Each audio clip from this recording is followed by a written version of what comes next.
things to you that have never been done before. We the people tell the government what to do. It doesn't tell us. We the people are the driver. The government is the car. And we decide where it should go and by what route to do. We the people are free.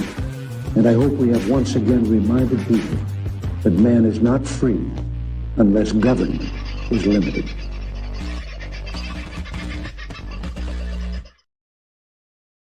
Well, good evening, folks. How are you this very fine evening? It's about 6-ish. Oh, shit, I'm running a bit late. Do apologise. Pardon me. I hope you've had a good sort of a day. Been an interesting one around here, I can tell you. We have a winner. In fact, we have two winners. I should have put that in the heading. We have two winners. Congratulations, Donna, who's picked up $750.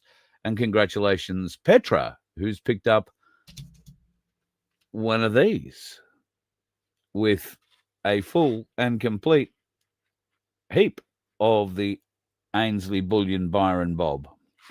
They're 1/10 rounds. Beautiful little thing. You'll be amazed at how light they are. Yep, it's only 1/10 of an ounce of silver in each coin.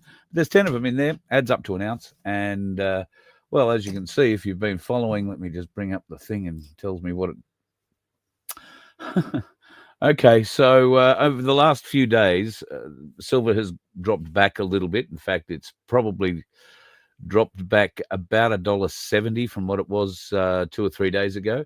It's got down, I think, as low I saw as 62.33. It sat at about 62.5 for most, I think, of yesterday and a portion of today. It a little earlier, not all that long ago, it was at 62.67, and now it's at 62.84.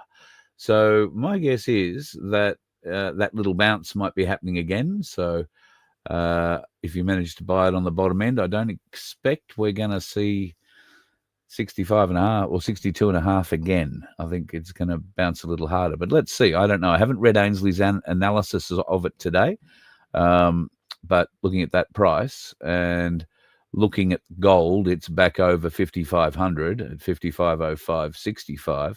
Platinum is nearly at 2,100 again. So it looks like everything's bouncing across the board. And that might be because some interesting things happened in America with the Federal Reserve. They have dropped interest rates by 0.25% or 25 basis points, however that works over there. That's going to have a bit of an impact here too on all sorts of things. So we'll wait and see what happens. G'day, Tony, my good friend. You were the first person in the room today. Hope you're all well, brother. I think I said last night that not the check, but there's a few things in the mail for you. So hopefully, I don't think you'll get them this week, but you will get them early next week is the plan. Look at you boys. The bear is in the house early tonight too. G'day, big fella. Hope you're doing all right. We're going to try and link up. And are you back from Sydney? I think you probably would be by now. You were down there helping somebody move, I know, over the weekend. So I hope you're back in time. Do they put on a special aircraft to fly a bloke your size down there, or do you just drive, make it a bit easier? I'm not saying Clayton is a big, like, wide man. Clayton is just a big guy. I don't know. I might be exaggerating, but 7 foot is probably an exaggeration, but 6 foot something, big. And he has a beard down to here. So I'm very envious of his beard. Extremely envious. Who else is in the house? The lovely Michelle Bradley Smith, Andrew, and yeah, that's about Paul, all the early inners, so to speak. Margot, I want to say thank you to the prayers for everybody, from everybody, for Margie Sedgman. Now, Margie has had her operation finally. Now, as I speak, I should have been telling you about this last night. So she had the surgery 2 nights ago now. She has been in a lot of pain. And so I haven't contacted her until she got the pain under control a bit. They were working on it pretty solidly to make that happen. So thank you to everybody who helped there. Thank you to Clayton, who I know bought the last 4 tickets in the last lottery, so that we were able to get a winner. Cheers, mate. I really appreciate that. And I'm sorry you didn't win it, but Petra and Donna, woohoo!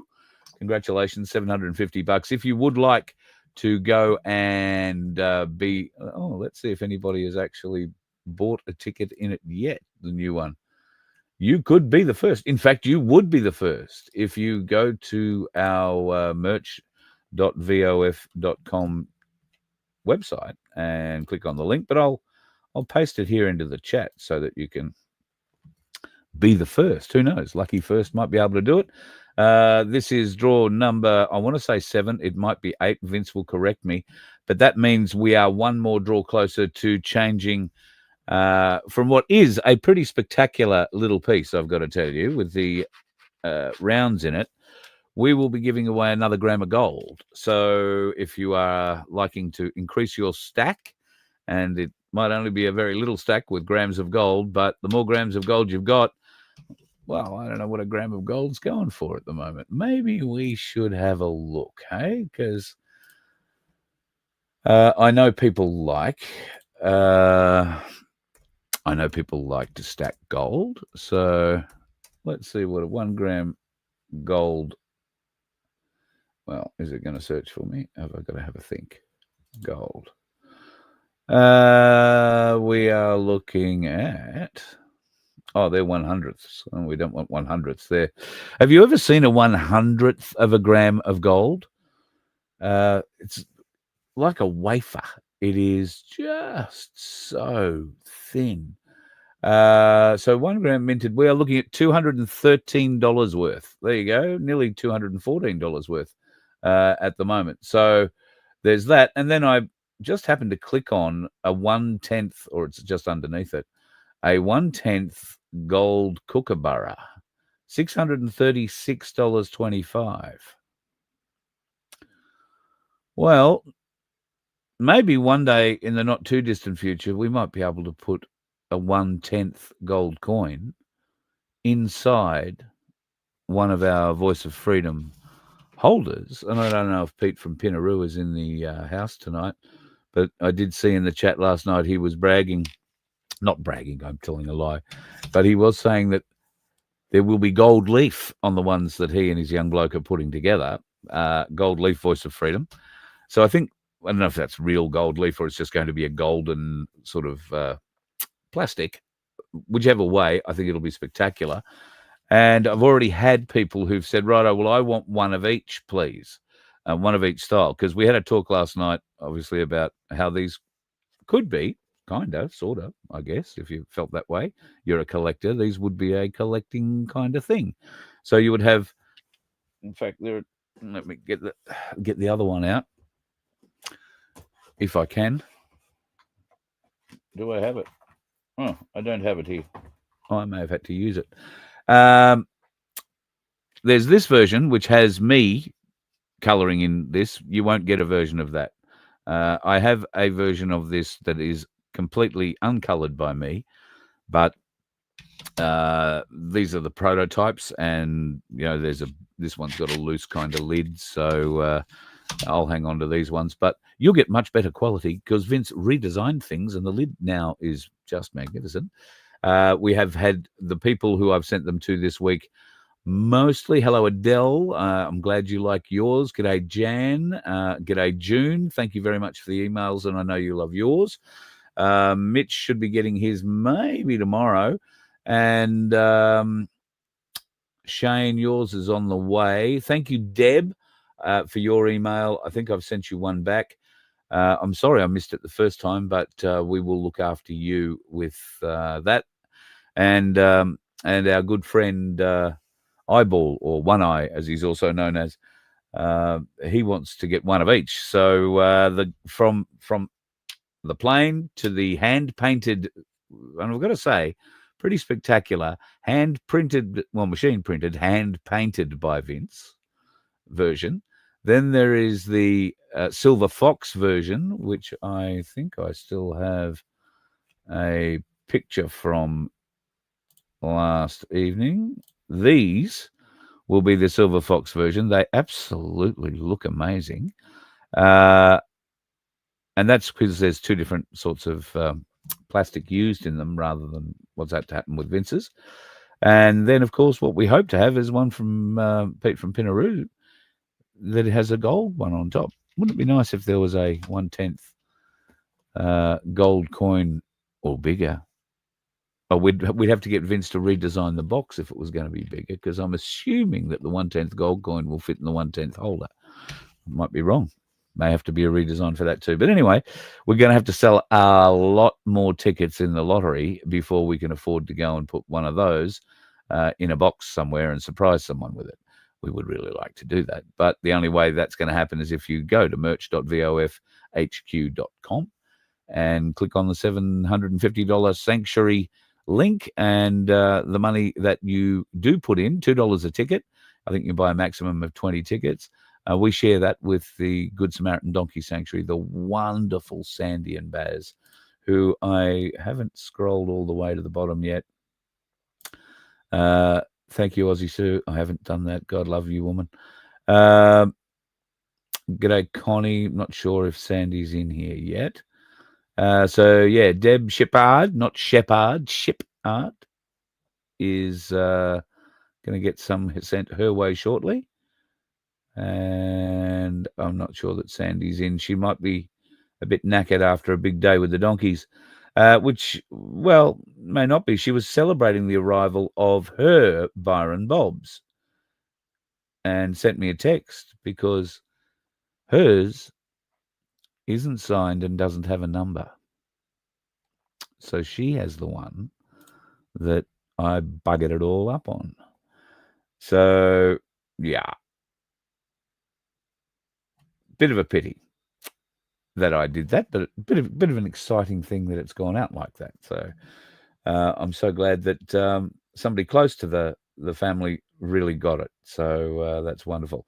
And I will, of course. Oh, here's Sandy. Oh, yes, of course, because the winners are going to get a donkey pack. What was I thinking? God love you, Sandy. I'm so pleased that you got that one, and thank you for getting some. Just to say, heavy duty country. Thank you, Brett. Can you email me a link? That'd be great.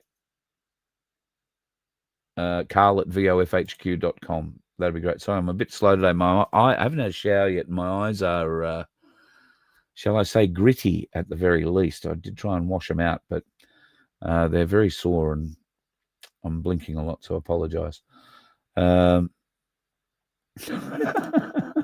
Yes, Stephen. Yes, Stephen. What can I say? But yes. Well, I could probably say a lot more, but yes, Stephen. Zionists not welcome. England for the English, Britain for the British. Out with the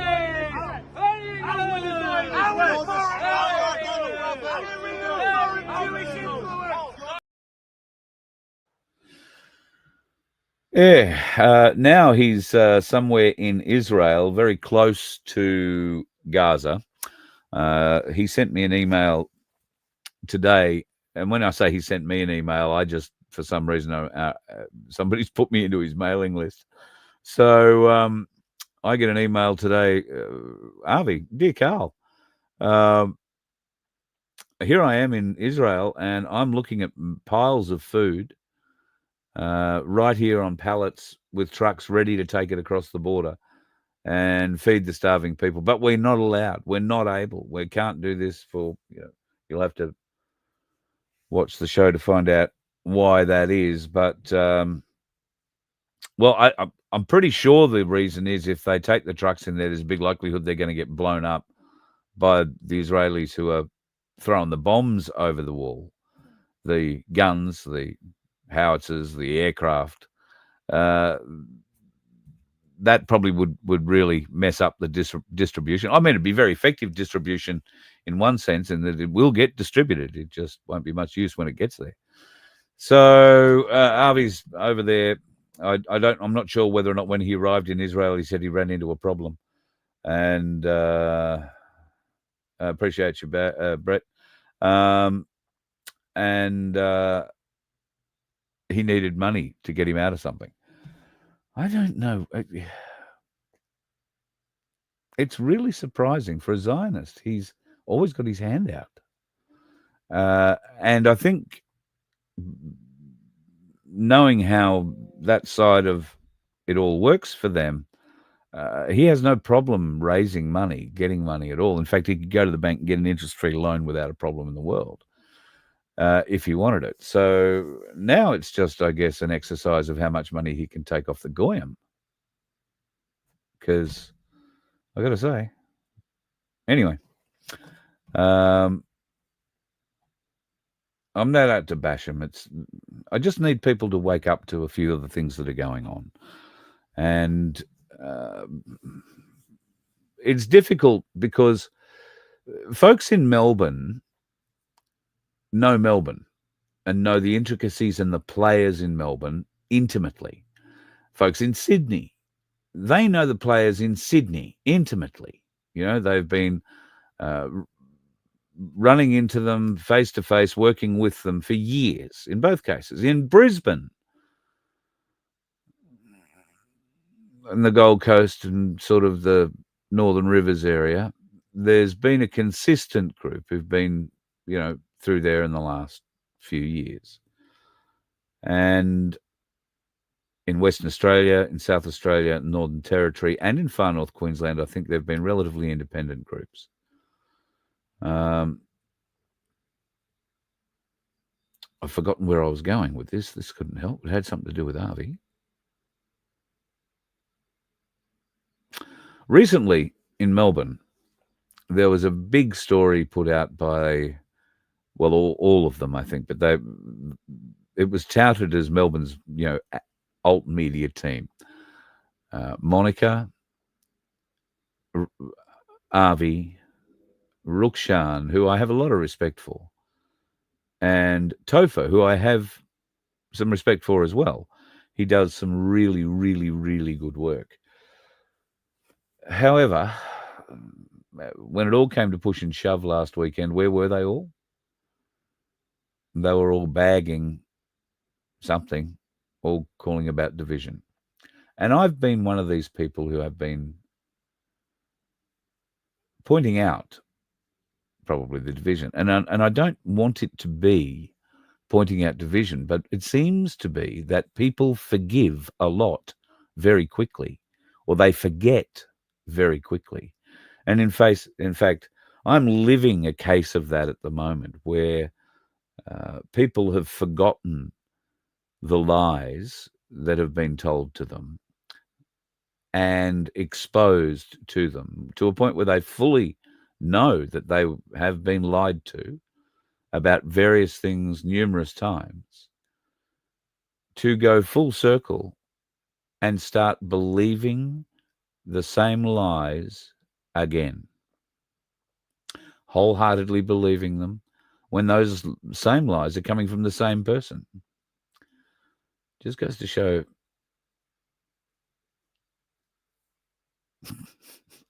well, I'll write a book about it one day soon. Yeah, so their little media group didn't even bother turning up, as far as I'm aware. And if they did turn up, they were down at the other alt protest for the Palestinians, and whoever else turned up there wearing whatever else they might have worn. I don't think there were too many people there. And it seemed like zero coverage. I couldn't find anybody who was streaming from there, although Amanda Sheedy seems to think somebody was down there doing it. But anyway, I'm not going to speak on it. And it's not about, I don't want there to be that division. In fact, Vince has done an interesting video over on FBN Media, and I'm sure he'll copy it and put a link up in the chat. But he's done an interesting chat where he speaks a lot about Charlie Kirk and the mission that Charlie Kirk was on, and a desire for us to think more like Charlie, I think, be a little more open, a little more understanding, a little less aggressive. in what we believe, what we think. As Charlie Kirk said, if you stop communicating, you start fighting. If you stop throwing words, you start throwing punches. And that's exactly right. So he's covered that. He's covered, well, 3 areas. But he also, the one I'm particularly interested in was he covered the freedom movement and the division, the people who are battling for a share of the market. Let's call it that, because that's what it is. Now, I think I'm being pretty obvious that if I'm going to get a share of the market, it's only because what I'm putting out is worth your time and your effort. So I have this sort of a share of the market, and I appreciate you all very, very much. If I had more people around me and was able to hand out a few jobs and get editing and all that sort of stuff done, this would be a very different presentation, and we might be able to do a bit more. But as it's only really me, it's what it is. What we need to do, as Vince highlights, is we need to put aside whatever these divisions are. And in fact, in this video, Vince highlights, he talks about the flags, the blue rag, as I refer to it, the corporate flag of Australia. And he also refers to our land flag. But when he puts up an example, it was late, it was in the middle of the night, and one red flag looks the same as another, so he's put up the naval or the merchant flag. So we corrected that today, and we had a bit of a discussion about why it needed to be corrected. And he hasn't gone in and re-edited, but you will find that there is an explanation and a link that will take you to the Voice of Freedom main page, vofhq.com, that will explain to you what that flag with the 9-pointed star on the bottom of the Southern Cross actually means, and what years it was effective, and what the blue flag is a corporate entity. It doesn't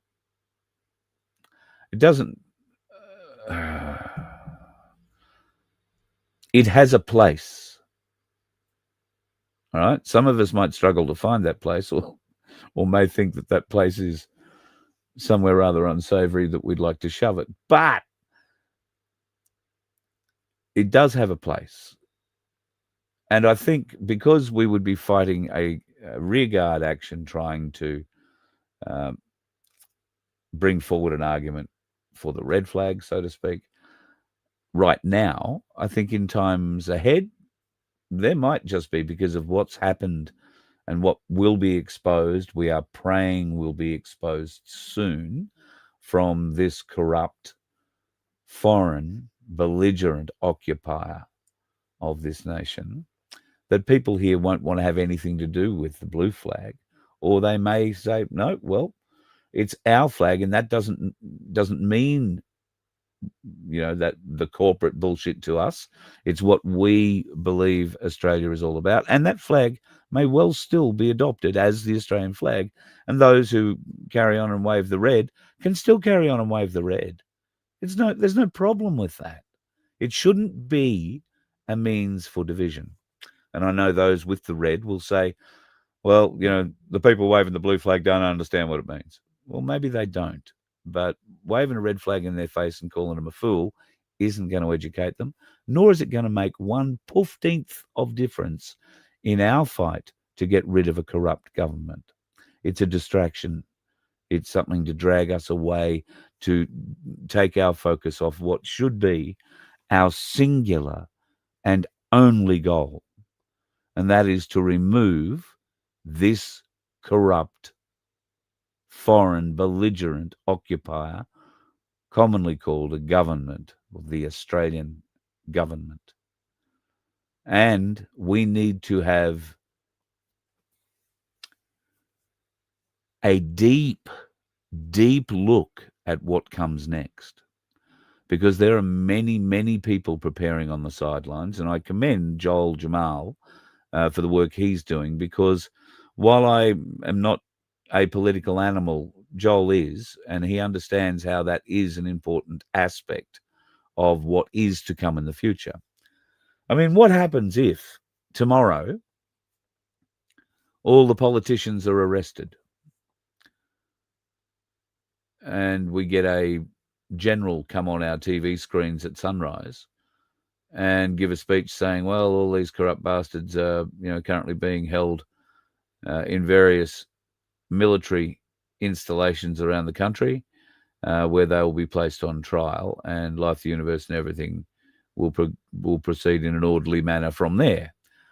Then what happens? Will they introduce Ricardo Bozzi as an interim administration officer, let's call it?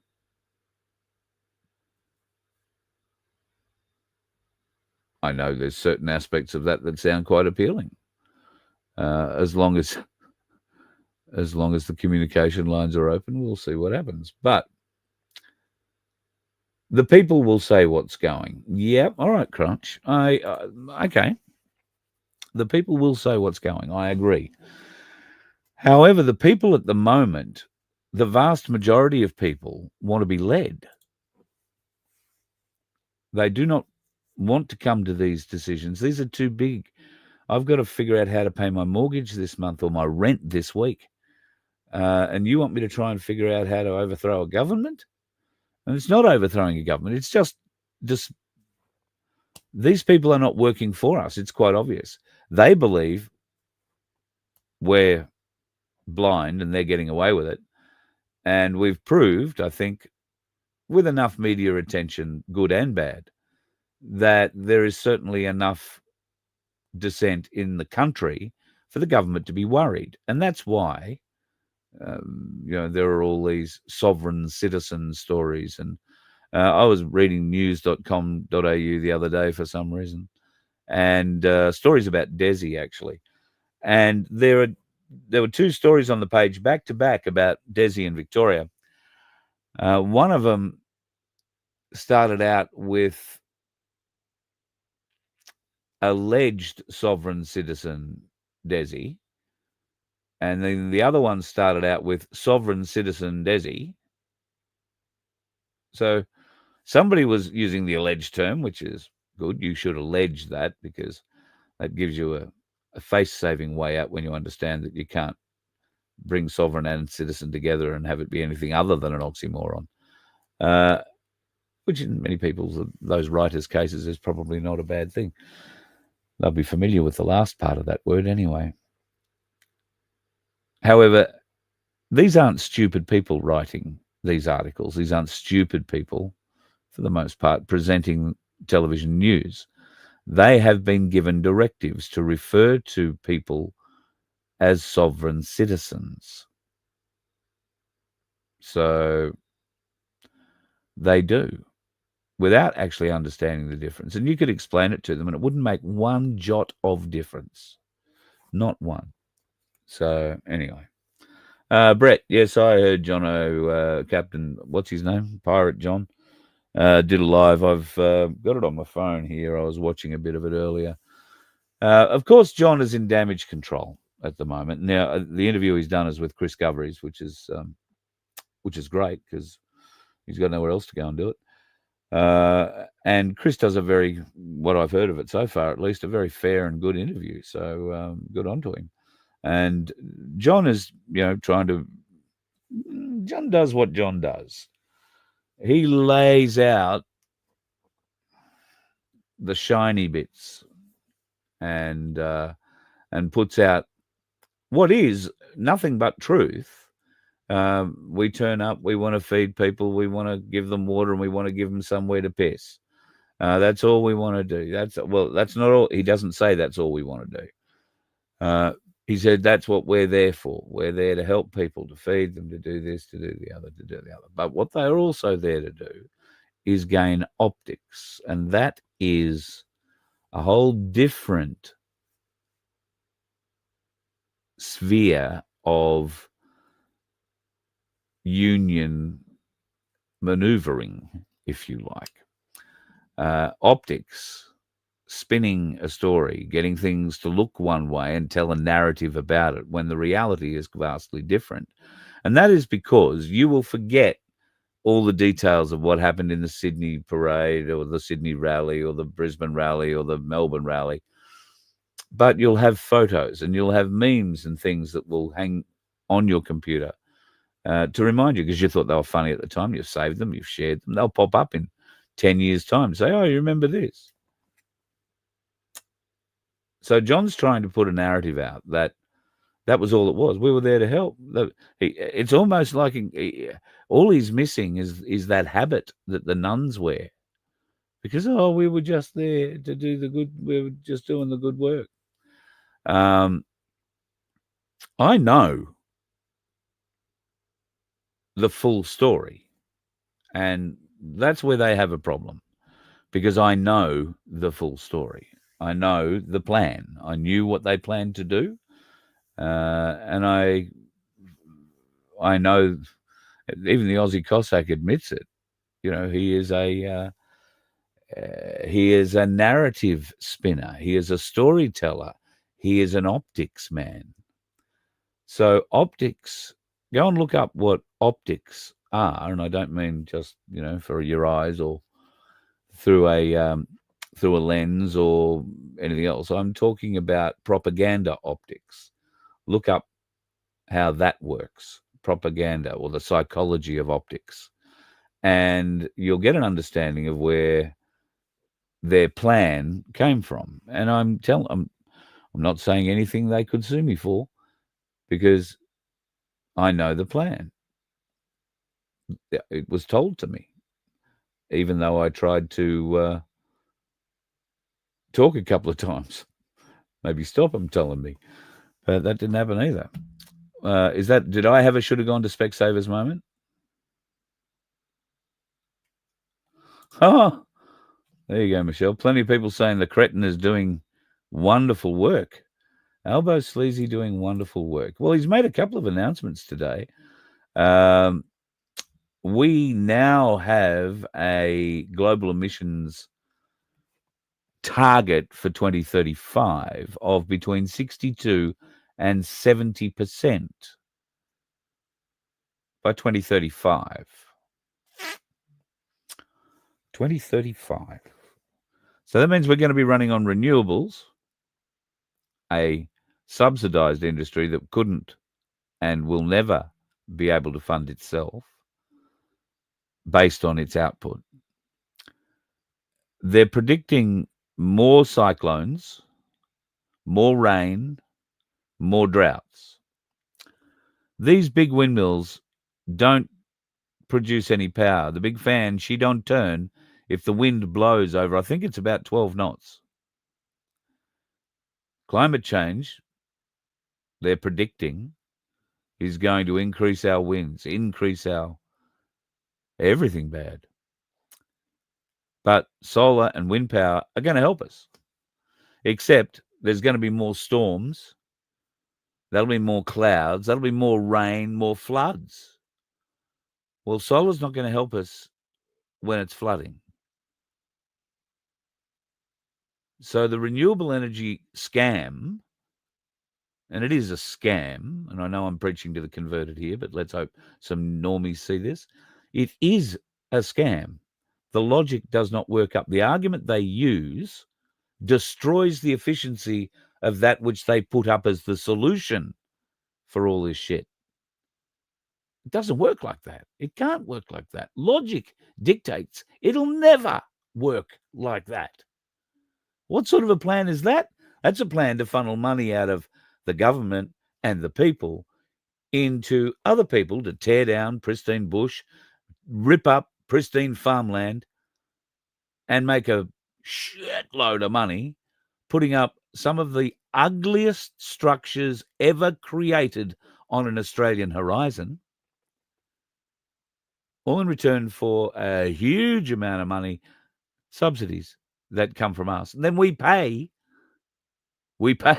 keep paying all the way through until that thing falls out of the fins break off it, the blades break off it, the oil leaks out of it, all I think it's 6 or 7 tons of oil in every one of those big fans. And they catch fire, they fall over, they burn, they get dragged away. And depending on who owns it, you might get a new one put up or you might not. And if you don't, you're left with a cement pad that's about 3 stories deep. And I'm not even sure the army explosives people could remove it in one go. It is that a big a chunk of reinforced concrete and steel. Just impossible. Well, fill the hole in, let the cows graze over the top. The grass will grow back. Well, maybe so, but do you want to leave that concrete and steel structure just rotting away in the dirt? Well, there's a lot of farmers who have a lot of steel structures sitting on their property, old steel farm implements that are just rusting away in a corner of a paddock. They could be put to other use. Just saying. Sure, we could think of good uses for them. Oh, yeah, more tornadoes. Yeah. Well, that'll mean the big fans will never work again, Crunch, because they'll all be falling over. And the solar panels, well, they'll be torn out of the ground with the tornadoes. So there's a reason there's not so much solar in Tornado Alley in America. Go and have a bit of a look and see how many people put solar in Tornado Alley. Unbelievable. Jesus. You're 100% on the money there. We could well be living under bridges. That could be a bit worse. What's happening with Dutton? Peter Dutton's wife is busy indicating our kids in her... indoctrinating. Welcome to country every morning. I was so pleased that I didn't see at the Sydney event or the Melbourne event a welcome to country. I didn't see the beginning of the Brisbane event. And look, I'm over Bash and Tricky. It is what it is. If people have either woken up or they haven't, if they need another chance to wake up, I don't know. How many chances do you need? And this gets back to what I was saying earlier about people in Melbourne know Melbourne, people in Sydney know Sydney, people in Brisbane know Brisbane, and in every other town. And there are a lot of people who have various different small, thin links into a web that unites them all. But they don't really know the background on them all. And sometimes you wind up being told a story from somebody who can speak very eloquently and very passionately, very emotively. And that gets the empaths in the group immediately. And you wind up thinking, oh, no, it's all got to be, you're all confused. It's all wrong. We're not all wrong. We've just had a lot more experience and been on the receiving end a few more times. So that's why when we unite, and we will all come together, it'll be openly, it will be honestly, and there'll be no animosity, nothing held back, no bullshit, I remember when kind of crap. If we're going to do this, there will be a very strict and defined set of guidelines, I suspect. And people who step outside it will be excluded, then, I would say. Because if you can't be the team, if you can't play with the team, teams playing together are how games are won, how goals are reached. But if each member of the team says, oh, yeah, I'm a part of the team, right until you get to the, centre half forward or, the 10-metre line, and then all of a sudden, everybody wants the ball and everybody wants to be the person to score the goal. It can't be like that.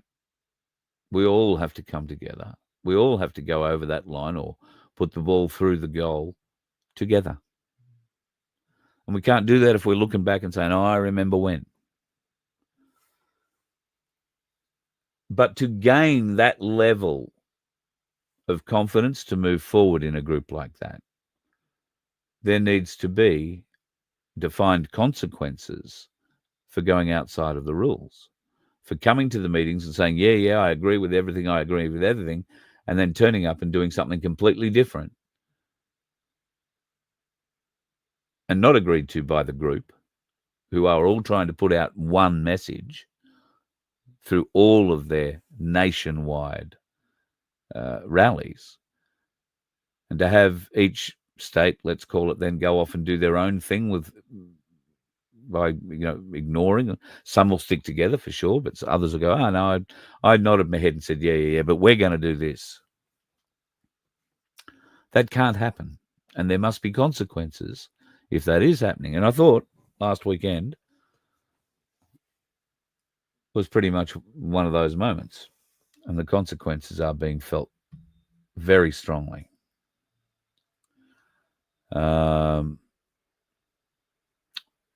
Yeah. Tony, I don't know how those turbines work. I mean, it's a big fan. I'm wondering, a big propeller. I'm wondering whether or not the blokes that install it, one of whom is a mate of mine, I should ask him how they managed to do that, because they're all really good abseilers. So like a good remote control petrol engine plane, maybe one of them gets out on the end of the blade and just swings off it and just starts it turning. I don't know. We'll have to go and find out how they do it. Yeah, the birds, God, these things kill hundreds and hundreds of birds each every year. For whatever reason, the birds fly through, get hit. It's not very good at all. Black Sheep's in the room. G'day, mate. Macca. G'day, Belinda. The fans contaminate the surrounds. Well, I remember the first complaints of people in the Ararat Beaufort area, I want to say. This goes back a long time since I was living in that area or even associated with it. There were farmers and farmers' wives particularly complaining about headaches, and that this whoomp, whoomp, whoomp noise was at a frequency that was hurting the cattle, and the cattle were, really spooked by it. It was also having an effect on the farmers whose land these things were on, because this whoomp, whoomp, whoomp frequency was quite a problem. So I don't know if that ever was fully proven or debunked, or they had to make changes to designs. And I know that they have made changes to the windmill propeller design, or the windmill design, maybe for that very reason. But not skilled in that area at all. I'd prefer just to see how you bring them down.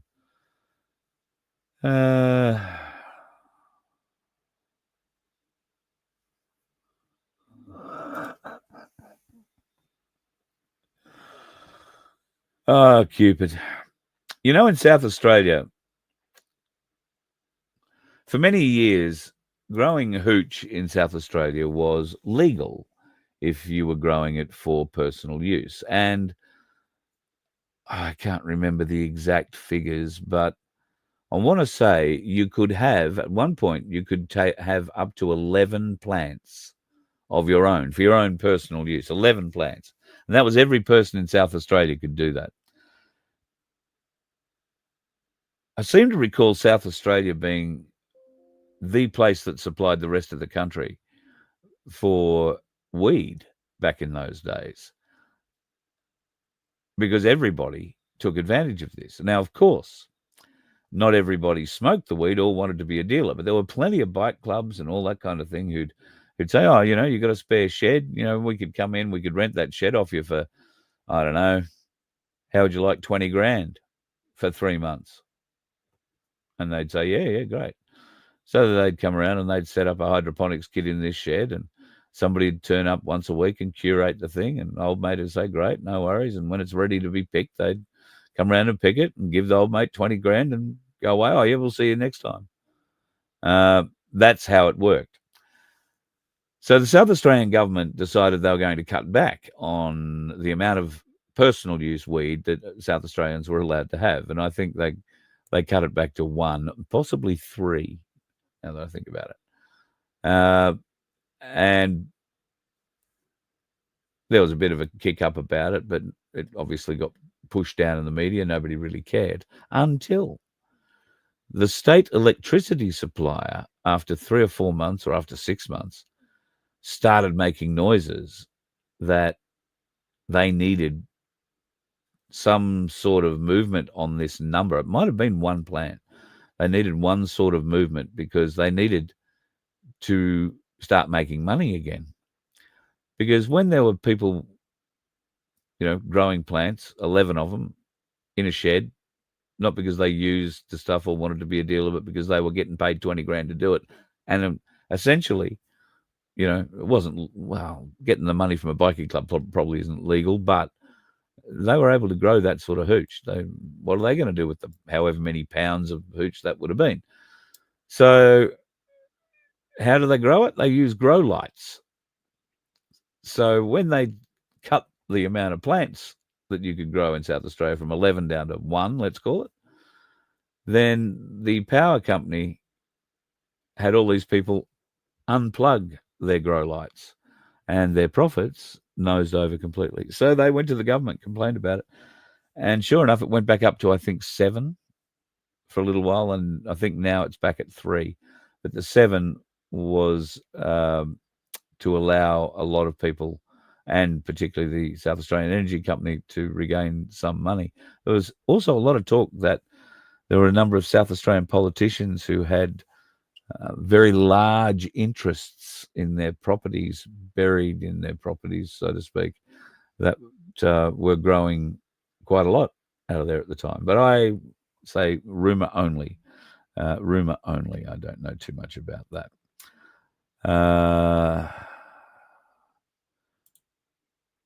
Now then, I did say there was something medicinal use stuff only slots, 100%. There are a lot of sick people in South Australia, a lot. I understand. Remember Snowtown?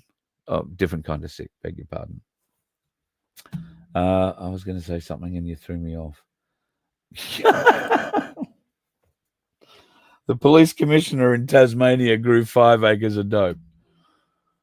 Oh, God, don't we love these corrupt governments? Wonderful people. He's in the house. He's only got one eye on it, but he is in the house. G'day, mate. I hope you are well. I'm just trying to get through a few more chats here. How long have I rattled on? God, nearly 50 minutes. I do have a few things to show you. That was only one of the smaller crops. That's weird because Tasmania is the largest provider of opium in the world. Tasmania provides the raw opium for the pharmaceutical industry. Are you aware? And now that opium growing ability is spreading to the mainland. I think there are, I might be wrong, but certain areas in Victoria, I think, are also growing those crops, have been for a while. And these are very dangerous crops to grow, not just because they're growing opium poppies, but because if kids jump the fence and, get pricked by one of these things, and you get a little bit of that white juice that comes out of them into your system, it can kill you very, very, very quickly. The Tasmanian grade opium is the highest grade opium in the world, and that's why the pharmaceutical companies pay best for it. And Tasmania is the ideal place to grow it, not just from a climate perspective, but also from a security perspective, because you cannot get it out of the state. You cannot get out of the state unless you have a plane or a boat or a submarine. But that's a story for another night. We've done that, haven't we? All right. I'm just going to show you a couple of other little pictures. There's been one thing here I've wanted to show you for a long time, and I can't remember if I've shown it to you or not. But I know many of us of a certain age always had a dream of going to Disneyland maybe and I know for little girls, the princesses in Disney movies and Disney cartoons for the years has always been the hook. And it's lovely that, kids get such great enjoyment out of it. And I guess Disney always put themselves forward as, for kids at heart, older people, taking them back to their childhood. They're very, very good at it. But here's a bit of a look at what happened.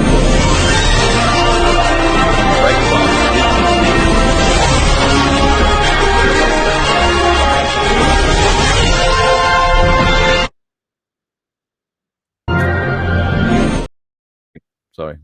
It's all in plain sight, folks, and especially when they're standing at the urinal.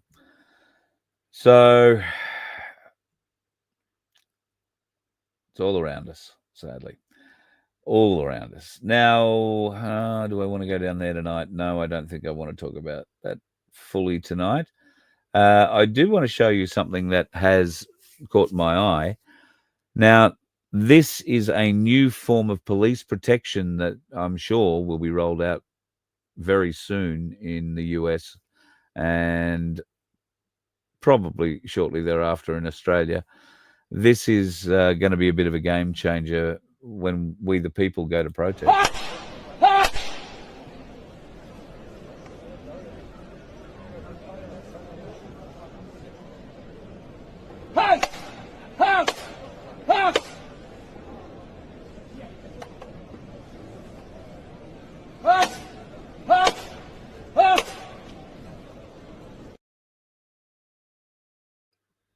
I am your father, Luke. Bloody hell. Now, what you don't see there is that there are flexible joints in the arms, the elbows, shoulders, wrists, knees, hips, and apparently there is an actual human being inside that thing. It's billed as an impenetrable shell, a bit like a modern-day suit of armor, and it certainly does appear to be pretty bloody tough. It's tough enough to have the user survive an explosion from a reasonably close proximity. It will provide enough protection for them to not get, shredded by shrapnel.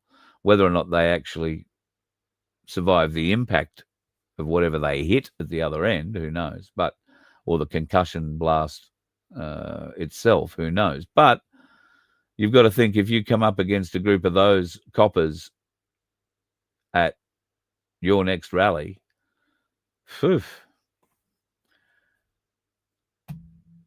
that's the level of control they're going to, folks.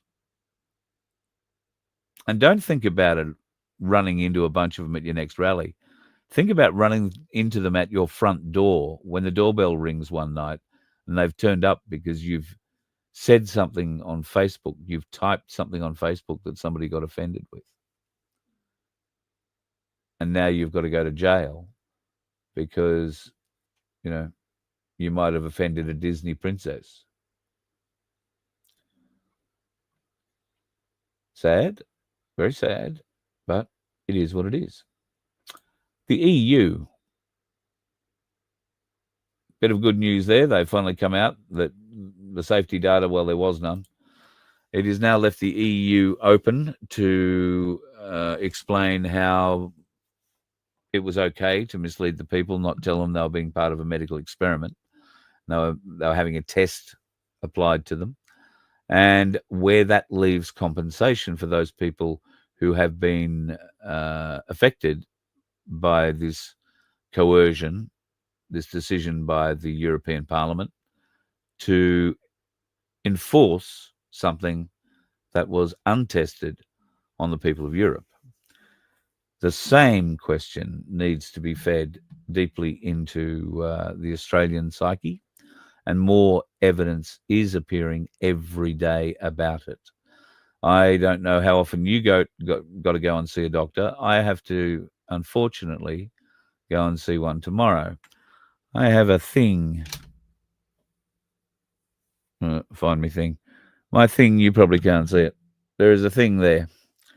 It's a bit of a painful thing, if I'm honest. If I lean on it the wrong way, if I do something silly. So it attracted my attention a couple of weeks ago, and it was very hard, like a bit like a wart. And I just thought, oh, I'll go and get that burnt off. Turns out it's not a wart. And they don't encourage me to do my own at-home surgery. There's probably good reason for that. That's the only knife I've got. So, I have no doubt it's sharp enough to do the job, but they don't recommend that I do the job on myself. So I got to go and have that chopped out tomorrow morning. And I'd be lying if I said I wasn't a bit nervous about the anesthetic that they will use to numb the area around it and remove it, because of the shit that I know that it's in anesthetic. But it's in everything these days. And as we saw recently here in Queensland, they're spraying us at night with a very strange fog. It's a very, very weird fog. It's the same fog they've sprayed for years in Queensland and in other places. I saw videos last year of it in Victoria, I think, around central Victoria. And it's not snow, it's not fog. It's white and it's weird, but and I don't think it's very healthy. So we're getting a lot of this put into us in various different ways. If you're not out in that weird fog breathing it in, then that weird fog's falling in your water supply and you're probably drinking it in. We'd be naive, I think, in many ways to think if they are trying to get this evil kind of shit into us, then it'll be going into us in various different ways, because they know a certain portion of the population will not accept it. And we are that proportion. So what we haven't got is the neural transmitters and all the other bits and pieces that came in with the hyper inflation, if you like, or speed of what they were planning with the jab. So that's the one saving grace. But yeah, I still feel a bit nervous about the whole thing, and I've been weighing up whether or not I'm actually tough enough to do it without anesthetic. And I think I've finally come to the conclusion that I'm not, because I got a splinter in my finger today while we were moving some wood, and that was just painful enough. So, didn't leave that. Yeah, I crunch, you're 100% right. I believe that the police robots will start in Victoria and in Canberra with the AFP. The AFP will then roll them out through airports, because they will be able to walk through. Think of it at any port of entry. They will be able to scan every person who steps off the plane as they step off the plane. They'll be able to communicate with others further up the race and have that person taken for whatever reason and interviewed or interviewed and arrested for whatever reason. And we will see them rolled out in those sorts of areas first before they become police on our streets, but it won't be far afterwards. They will get them working in those service sort of areas initially, where you'll still see a lot of humans around, and they may still have a level of control.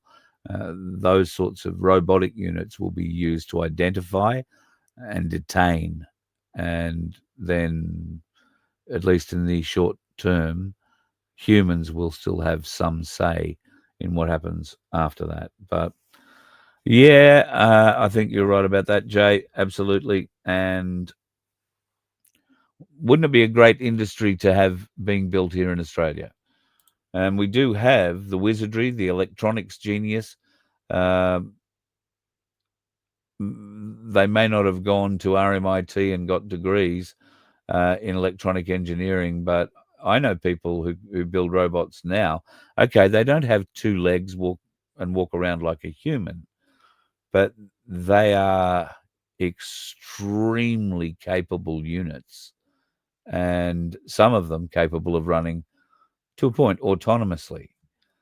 So we have some very talented people there. Why can't we grow that? Why can't we grow robots that are good for the use of Australian people doing the great things for Australia? Why can't we get them to dig a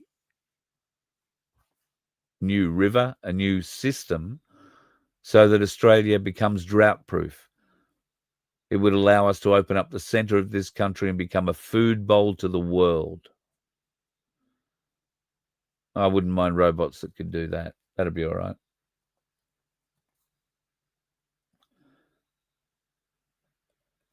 Here's Mr. Gold himself. Hello, mate. Nice to see you're in. Robots can be spoofed just like the drones. Yes, toxic. I agree. That's probably the biggest issue. And the Prime Directive. They're going to use Asimov's directives. You know that, don't you? If you're not a sci-fi reader, you probably don't know that. Go and look up Isaac Asimov and his robot rules. Pete, you started something talking in the chat. You're going to have to give me an idea when these gold encrusted, bejeweled and bedazzled and wonderful holders might turn up. I know I'm talking it up a bit because people are very keen to see them. Very, very keen indeed. So if you've got a photo, when you get one printed off, I know you haven't got any printed off yet, but if you get one done, I'd love to see a photo, and people are very keen to get them. So look out, you and the young bloke. We're going to have to pay you for it, obviously, and look after you for the rolls of blue and gold instead of silver on the Byron Bob holders. All right, I've talked enough tonight. Thank you very much, folks, for sharing a bit of your time with me this evening. Tomorrow night, it really is going to be a Q&A. We're going to run the show a little bit differently. Vince will be running the show. I'll be the guest on the show. And that's because you will be able to fire questions at me, and Vince will be able to find them in the chat and put them up, and I will answer them. So if you have any questions, and I'm not suggesting for a moment I have all the answers, but if there are things that you feel I might have information that I can share with you, and you don't get the opportunity, and I'm increasingly getting a lot of phone calls from people who are trying to get the intel. They've got, a lot of the same questions. So Vince and I were talking about it the other day, and I thought, well, let's do a show where you ask me questions. So if there is stuff that you can tell me, great. If there is stuff if there's a question you ask me and there's stuff I can tell you and I've got knowledge to, I will. If I've got knowledge to it and I can't tell you, I'll tell you that. And if I have no knowledge, I'll tell you that. Because I'm not going to discount things that I have no knowledge of, because I have no doubt there is a shitload of stuff going on, not just here in this country, but all around the world that I have absolutely no knowledge on. All right. Shouldn't be far off. Having a print on a different angle for less print lines. I guess that means something to somebody who knows. You're a legend, dude. We'll see the 3D version first. Righto. Love your work. There is a leveling plate on these things that Vince was trying to explain to me yesterday, and that's why he's made some very decent changes to that, and now is having absolutely no problems at all printing. So I'm guessing the boys are having a similar kind of teething problem. Vince may have a hint for them there. I have a vague recollection he had a cheat for it. Yes, get back into setting up the Ainsley Saver. 100%. Why wouldn't you? If you can only put in 10, 20, 30, 40, $50 a time, whether that be a day, week, or month, or whatever you can work out, it's whatever you put it into, gold or silver, at the moment, it's only going to appreciate. Okay, it's not in your hand, but as soon as you've got enough of it bought, you can go in and get it. Absolutely. I wouldn't go in and get a gram of silver, for instance, or probably a gram of gold. I'd wait until I had enough for half an ounce or whatever of gold, and maybe go in and trade that in then. But I'd still be wanting to keep adding to the account so that I could get more of it. That's the goal with this. You've got to keep it in a little bit for it to grow. And there are plenty of people watching this show right now that have held silver from the time where it was $16 or $14 an ounce. And they still have that same coin or that same bar, in most cases it's a bar, from when it was $16 an ounce. So that's the oldest I've heard so far. A lot of people who've had it in the 20s, 21, 22, but one person. So good luck to them. It's only going up. And it's bouncing again. So the market, I think, has been affected by the Federal Reserve's announcement today. And that's where that reaction's gone. And in the time we have spoken, it has gone up another, what was it when we was talking? $62.87, was it? Well, it's now $63.09. So since we started the show, it's gone up 25 cents or whatever. And the American markets are opened. The Fed announcement happened late yesterday, their time. So the market's now reacting. Gold has jumped a little too, 55.2304. And platinum is still sitting pretty solid, just under 2,100. So, yeah, I'd expect another little kick today, folks. I think it'll go beyond $64 again. And you might see it even gets close to 65. I did say I don't think we'll see 63 again, so keep that in mind. I don't know. I'm not an analyst. What about copper? Thanks, Crunch. Mate, if I'm not tracking it, I've got nowhere to store it. And it's interesting. We had a discussion, Dwayne, the guy on the property, and I had a discussion about this the other day. We came across something where we could have stripped the wires and got the copper out. It would have taken us some hours to strip all the copper out. And the result of those hours of work would have been a ball of copper that would just be copper wire, maybe the size of a softball, and we wouldn't get very much for it. So we gave that up as a bad bet. I wish we'd thought about that before we started spending 2 days scrapping steel, because I can tell you, you work your ass off for 2 days digging this crap out and throwing it on a truck to get $165 for it was a bit disheartening for both of us, I've got to say. But anyway, we sorted it, and we've got a bit more weight we can take now with a few other bits and pieces. So we'll visit them again and hopefully have a more joyous experience. But God, scrap is not good. Yeah, Brett, a mechanical stripper. I am told that is the way to do it, but we didn't have one of those. We just had the old manual version, and not enough time.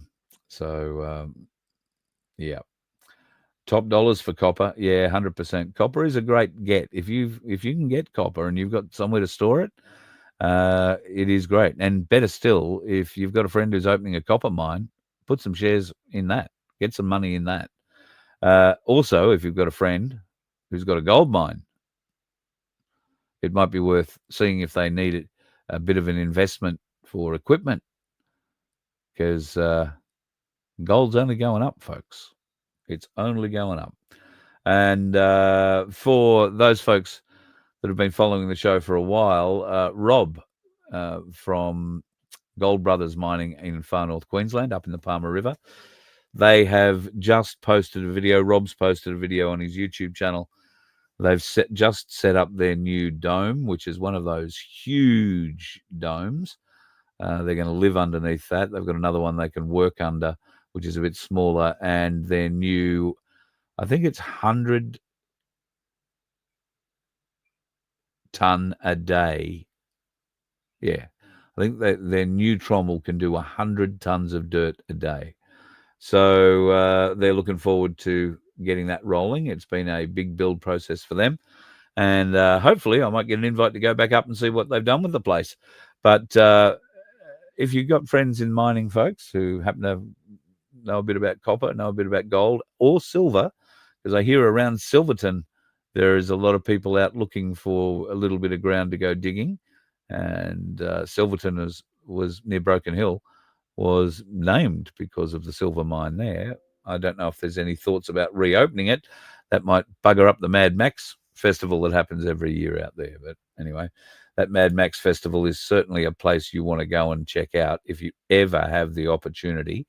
Head on out to Broken Hill and then take the little leap. I think it's only about 25 k's out of town to Silverton for the Mad Max Festival that they put on out there. My God, some of the people, some of the get up, and all of the cars.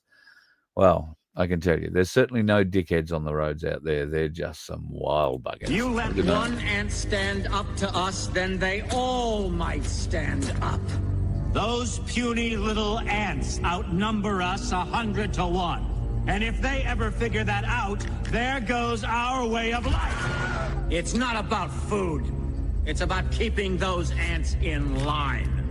That's why we're going back. Does anybody else want to stay? Let's ride!